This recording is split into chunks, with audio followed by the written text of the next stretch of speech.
Comentario de Primera de Reyes capítulo 19. ¿Abatido y sin esperanza? Dios tiene la solución. Versículo 1. Dio a Jezabel la nueva. Era un relato maravilloso de lo que había hecho Elías mediante la fuerza y el poder de Dios, pero no conmovió el corazón de Jezabel ni la indujo a corregir su mal proceder. Escuchar la verdad tan solo endurece, cuando no salva. Versículo 2. Tu persona. He aquí a un varón de Dios que había servido valientemente a su amo, y a cambio de sus nobles esfuerzos se lo amenazaba con la muerte. No es en este mundo donde los justos reciben la debida recompensa por el servicio realizado en el nombre del Señor. Una de las evidentes tragedias de la vida es que a veces quienes hacen lo máximo en la causa de injusticia son los que más sufren. Quizá no siempre se entienda la razón. Pero es consolador el pensamiento de que Jesús, quien no cometió pecado, sufrió más que lo que será llamado a sufrir cualquier hijo de la humanidad. El siervo no es mayor que su Señor. Versículo 3. Se fue para salvar su vida. Después de un triunfo tan completo sobre los profetas de Baal y de una demostración tan grande de valor, habría parecido que el profeta de Dios estaba listo para hacer frente a cualquier prueba de su fe. Uno podría suponer que Elías nunca permitiría que flaqueara su fe habiendo tenido una evidencia tan notable de la presencia y la bendición de Dios, pero 821 estaba sufriendo por la reacción que tan frecuentemente acompaña a un éxito notable. Había esperado que la gloriosa victoria del Carmelo quebrantaría la fascinación que Jezabel ejercía sobre el rey. El profeta quedó abrumado cuando se le informó de la obstinada resistencia de la reina ante la nueva exhortación a una reforma.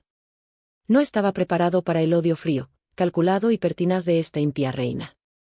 Solo podía pensar en la forma de escapar de las garras de una enemiga tan perversa e implacable.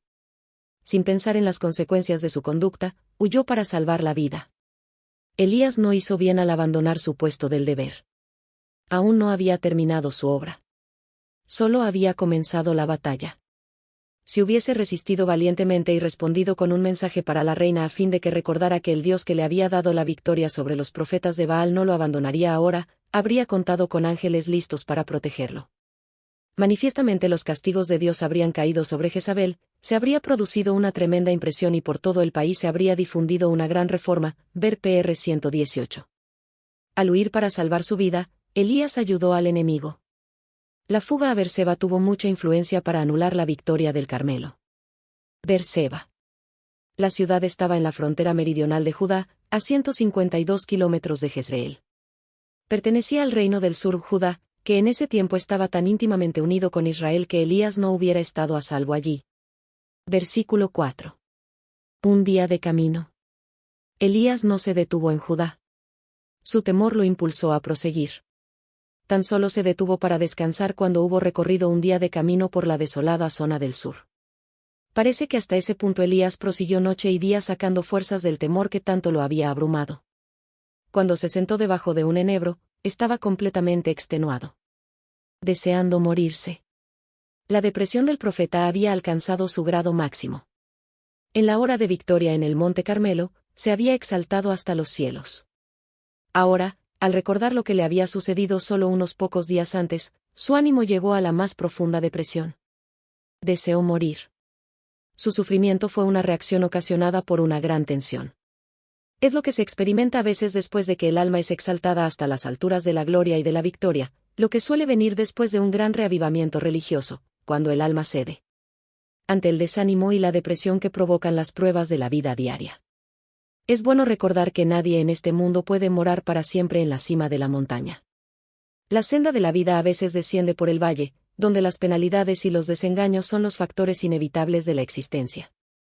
Es fácil estar feliz y animado cuando nos va bien en todo sentido, pero no es tan fácil cuando decae el ánimo y parece que todo el mundo quisiera deprimirnos. Es entonces cuando uno más necesita aferrarse de Dios para no abandonarse a la duda y a la desesperación. Cuando estemos en la hondonada, elevemos la vista y subamos de nuevo a las alturas. Versículo 5. Le tocó. Mientras dormía Elías, una mano lo tocó y lo saludó una voz agradable. Era un ángel enviado por Dios con un mensaje de vida y esperanza. En primer lugar, había alimento para suplir las necesidades de su organismo y para ayudarlo a fin de que su alma se reanimara. Es maravilloso lo que puede hacer el alimento para reconfortar el ánimo decaído de una persona y para devolverle el valor. Había sabiduría divina en la sencilla forma en que Dios trató al profeta cansado y exhausto. Versículo 7. La segunda vez. En ese momento Elías necesitaba alimento y descanso, y Dios otra vez bondadosamente se los proporcionó. Fue un ángel de Dios quien le preparó la comida. Largo camino. El camino de regreso habría sido más corto que el camino que tenía por delante, pero Dios no reconvino al profeta ni le ordenó que volviera sobre sus pasos.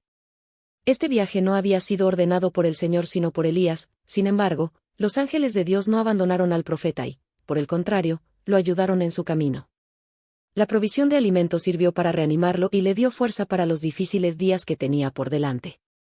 Aunque Elías había cometido una falta, el Señor no lo rechazó sino que procuró que recobrara la confianza de modo que pudiera llevar a cabo su valiente obra para Dios. Versículo 8. Hasta Horeb. Su viaje hizo que pasara por el desierto donde Israel había estado durante 40 años. El viaje por los áridos yermos no fue largo sino penoso. Solo se trataba de 328 kilómetros, pero no había motivo para apresurarse. Ahora no había peligro de persecución, y podía darse tiempo para meditar mientras iba sin premura hacia el monte de Dios. En las mismas montañas escabrosas donde Moisés había estado en comunión con el Señor, Elías iba a estar en comunión especial con Dios. Versículo 9. En una cueva. Fue desde una hendidura de la peña, en el Sinaí de donde se le había dado a Moisés una visión de Dios, Éxodo 33, 22, y pudo haber sido en la misma cueva donde ahora se guareció Elías. ¿Qué haces aquí? La pregunta debe haber sido punzante para Elías. Sin embargo, esa era necesariamente la pregunta que él necesitaba considerar. Después de todo, ¿por qué estaba allí? ¿Quién lo había llamado allí? ¿Era ese su deber? ¿Qué debía hacer ahora? ¿Por qué no estaba en Israel instruyendo y animando a quienes tan recientemente él mismo había apartado de Baal? Había una gran necesidad de su ministerio en su patria. Sin embargo, Elías se encontraba solo en un país extranjero. Pero no era tiempo de recriminaciones sino más bien de escudriñamiento del corazón. Tan solo cuando Elías recobrara su dominio propio, cuando hubiera aprendido a reconfortarse en Dios y a emprender para él las tareas en la forma indicada, estaría listo para volver a su patria a fin de llevar a cabo la obra de la cual había huido. Tenía que aprender muchas lecciones. La cueva sería su aula y el Señor su maestro. Ver Profetas y Reyes páginas 123 y 124. Versículo 10. Un vivo celo.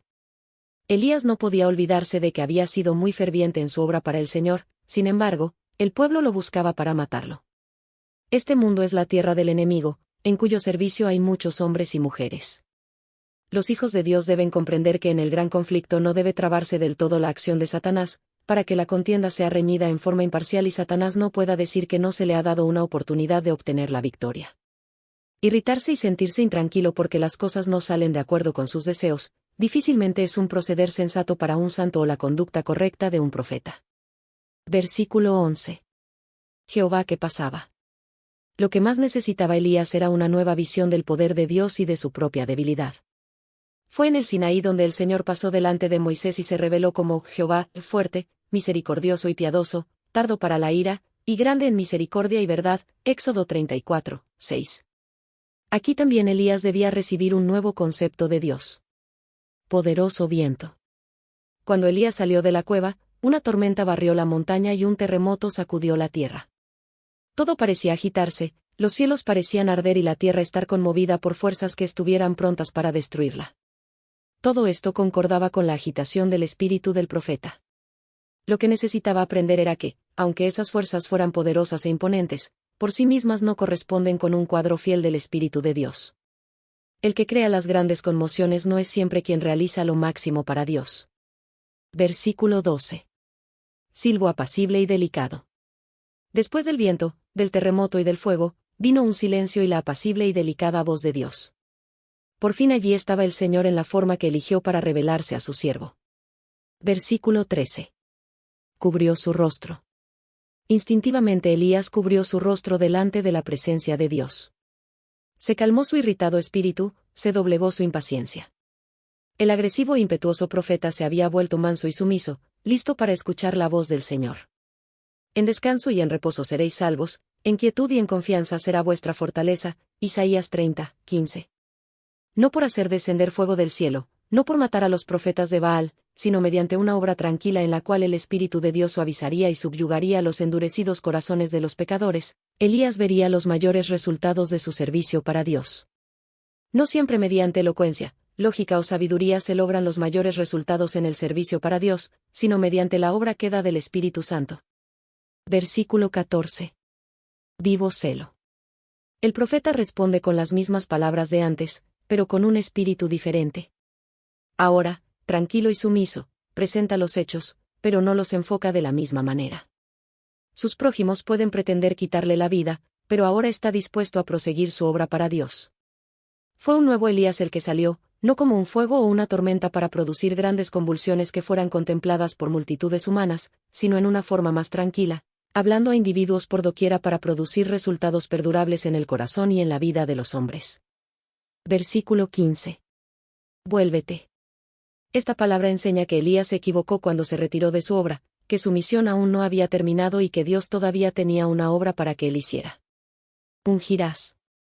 Ver versículo 16. Asael. Ver Segunda de Reyes 8, 7 y 8. Versículo 16. Hijo de Nimsi. En realidad, Jehú era nieto de Nimsi, pues era hijo de Josafat que era hijo de Nimsi, Segunda de Reyes 9, 2 y 14. Pero es comúnmente conocido como el hijo de Nimsi, Segunda de Reyes 9, 20, Segunda de Crónicas 22, 7. La palabra hebrea para hijo se puede usar para designar a nietos o aún a descendientes más remotos. Eliseo hijo de Safat. No se registra que los profetas jamás hubieran sido ungidos en el sentido literal del término, aunque tal puede haber sido el caso aquí. Fueron ungidos ciertos sacerdotes, Éxodo 40, 15, Números 3, 3, y Reyes, Primera de Samuel 9, 16, Primera de Samuel 10, 1, Primera de Samuel 16, 3 y 13, Segunda de Reyes 9, 3 y 6, Salmo 89, 20, cuando primero fueron apartados para sus misiones específicas.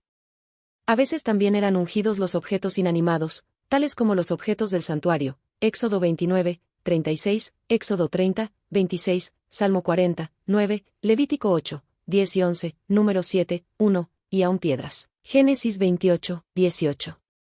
Algunos sugieren que la palabra ungirás debiera entenderse aquí en un sentido más amplio, que solo significa poner aparte a algún individuo o alguna cosa para la realización de cierto servicio para Dios sin que implique un ungimiento verdadero, manifiesto y formal, ver Jueces 9, 8.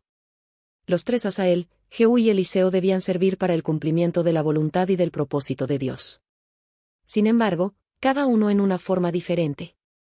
Mediante Asael, rey de Siria, Israel fue continuamente muy oprimido desde el exterior, Segunda Reyes 8, 12 y 29, Segunda 10, 32, Segunda 13, 3 y 7. El Señor empleó a este rey pagano como su instrumento para la ejecución de su castigo, Primera de Reyes página 190, Isaías 10, 5. Mediante Jehú, el reino de Israel fue sacudido internamente. Fue el instrumento en las manos del Señor para poner fin a la casa de Acab y al culto de Baal, Segunda Reyes 9, 24 y 33, Segunda de Reyes 10, 1 al 28. Versículo 17. La espada de Asael. Una obra de castigo debía realizarse en Israel, y Asael y Jehú fueron los instrumentos elegidos para realizarla. Eliseo lo matará. Ciertamente la obra de Eliseo no era de la misma categoría que la de Asael y Jehú. No se registra que Eliseo jamás usara la espada literalmente para matar a nadie. Quizá la obra de matar de Eliseo debía ser hecha en un sentido figurado, los corté por medio de los profetas, con las palabras de mi boca los maté, Oseas 6, 5, o en el sentido en que fue descrita la obra de Jeremías. Mira que te he puesto en este día sobre naciones y sobre reinos, para arrancar y para destruir, para arruinar y para derribar, Jeremías 1, 10. Es con la palabra de Dios, que es viva y eficaz, y más cortante que toda espada de dos filos, Hebreos 4, 12, con la que los profetas hacen su obra de herir y matar. La misión de Eliseo no fue de una guerra física sino espiritual, Segunda de Corintios 10, 3 al 6, el pecado era el enemigo, y era la impiedad la que debía ser desarraigada del país, no los hombres. Versículo 18. 7000. No vale la pena aun en el caso de un profeta de Dios que se ocupe de contar a los fieles de Israel.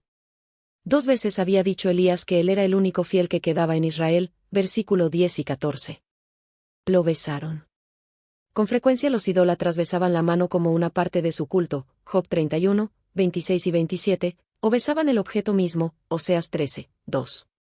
Todavía hoy los paganos besan los ídolos de sus templos. Versículo 19. Araba. Eliseo pertenecía a una familia de algunos recursos, como se puede ver por las 12 yuntas de bueyes.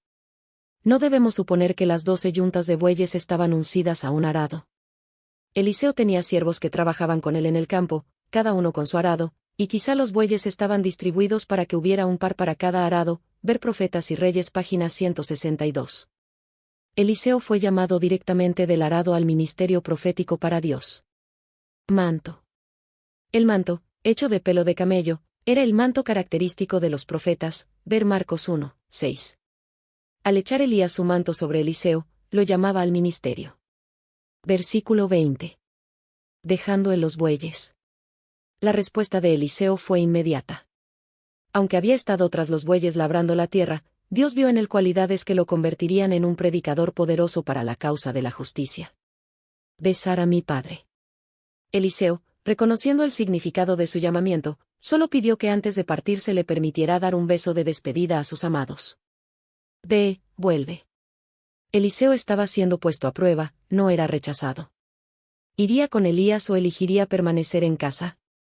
Estaba realizando la elección máxima de su vida. Versículo 21. Un par de bueyes. Eliseo tomó el par de bueyes con que había estado arando, los mató, y coció la carne con un fuego encendido con el arado y el yugo.